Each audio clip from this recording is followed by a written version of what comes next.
নমস্কার, সুপ্রভাত। আজ আমরা শিখব আশাবরী ঠাট। এই ঠাটে তিনটি স্বর কোমল, গা, ধা, নি। বাকি সব স্বর শুদ্ধ। স্বরমালিকা।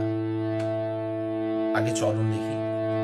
সা রে গা মা পা ধা নি সা, সা নি ধা পা মা গা রে সা।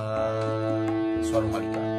সা রে মা পা ধা ধা পা পা মা পা গা গা রে রে সা সা মা পা ধা ধা মা পা গা গা রে মা পা নি দা দা পা পা মা পা ধা নি সা রে রে নি ধা ধা পা মা পা সা সা নি নি দা দা মা পা গা গা রে রে সা সা।